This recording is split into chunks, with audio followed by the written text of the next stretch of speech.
একসময় ছিলেন investment banker. মাথায় টাকা পয়সার হিসেব নিয়ে সবসময় আঁকিবুকি কাটা চললেও জীবন ছিল সুখের। কিন্তু সেই সুখ তিনি চাননি, পরিবর্তে বেছে নিয়েছিলেন চ্যালেঞ্জ ভরা কেরিয়ার। সেখানেও কেল্লাফতে করলেন তিনি। যাত্রা শুরুর বছরখানেক পরেই সফল ইউটিউবারদের তালিকায় নাম তুললেন নিসা শাহ। 2022 সাল পর্যন্ত ইনভেস্টমেন্ট ব্যাংকার হিসেবে লন্ডনের ক্রেডিট এগ্রিগোর সংস্থায় কাজ করেছিলেন নিসা।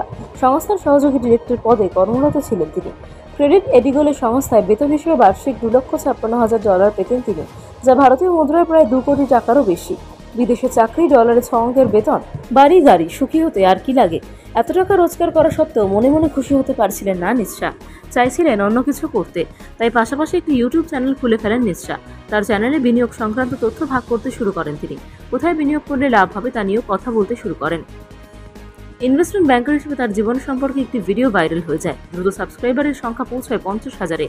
আয় করেন 3 লক্ষ টাকা। এরপরই দীর্ঘ 9 বছর চাকরি করে একদিন হঠাৎ ইনভেস্টমেন্ট ব্যাংকার হিসেবে কর্মজীবন ইতি টানার সিদ্ধান্ত নেয় নিসা। আগেই একটি ইউটিউব চ্যানেল খুলেছিলেন তিনি, ঠিক করেন ওই নিয়েই এগোবেন। পরিবারের সদস্যদের অনেকেই অবশ্য বুঝিয়েছিলেন যে এই সিদ্ধান্ত জুয়া খেলার মতো, সফল না হলে হাত কামড়াতে হবে। তবে হাত কামড়াতে হয়নি তাকে।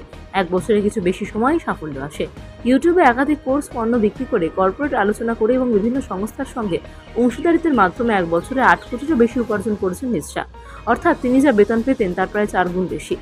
মানি habits keeping you poor, how to investment your first $1,000, 7 passive income ideas. Nisar চ্যানেলে এই শিরোনামে থাকা কয়েকটি ভিডিওর ভিউ লক্ষ লক্ষ, কয়েকটি ভিডিওর ভিউ 90 লক্ষ ছাড়িয়েছে। একসময় ছিলেন ইনভেস্টমেন্ট ব্যাংকার। মাথায় টাকা পয়সার হিসেব নিয়ে সবসময় আঁকিবুকি কাটা চললেও জীবন ছিল সুখের।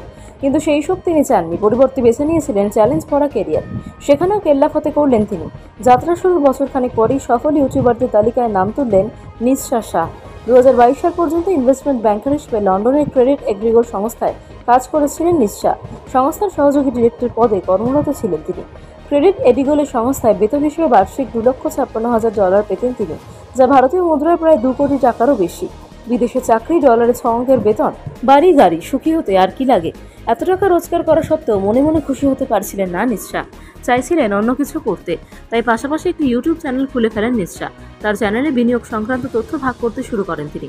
কোথায় বিনিয়োগ করলে লাভ হবে তা নিয়েও কথা বলতে শুরু করেন। ইনভেস্টমেন্ট ব্যাংকার হিসেবে তার জীবন সম্পর্কে একটি ভিডিও ভাইরাল হয়ে যায়। দ্রুত সাবস্ক্রাইবারের সংখ্যা পৌঁছায় 50,000-এ। আয় করেন 3 লক্ষ টাকা। এরপরই দীর্ঘ 9 বছর চাকরি করে একদিন হঠাৎ ইনভেস্টমেন্ট ব্যাংকার হিসেবে কর্মজীবন ইতি টানার সিদ্ধান্ত নেয় নিসা। আগেই একটি ইউটিউব চ্যানেল খুলেছিলেন তিনি, ঠিক করেন ওই নিয়েই এগোবেন। পরিবারের সদস্যদের অনেকেই অবশ্য বুঝিয়েছিলেন যে এই সিদ্ধান্ত জুয়া খেলার মতো, সফল না হলে হাত কামড়াতে হবে। তবে হাত কামড়াতে হয়নি তাকে। 1 বছরের কিছু বেশি সময়ই সাফল্য আসে। ইউটিউবে একাধিক কোর্স, পণ্য বিক্রি করে, কর্পোরেট আলোচনা করে এবং বিভিন্ন সংস্থার সঙ্গে অংশীদারিত্বের মাধ্যমে 1 বছরে 8 কোটিরও বেশি উপার্জন করেছেন নিসা। অর্থাৎ তিনি যা বেতন পেতেন তার প্রায় 4 গুণ বেশি। Money habits keeping you poor, how to investment your first $1,000, 7 passive income ideas. Nisar চ্যানেলে এই শিরোনামে থাকা কয়েকটি ভিডিওর ভিউ লক্ষ লক্ষ, কয়েকটি ভিডিওর ভিউ 90 লক্ষ ছাড়িয়েছে।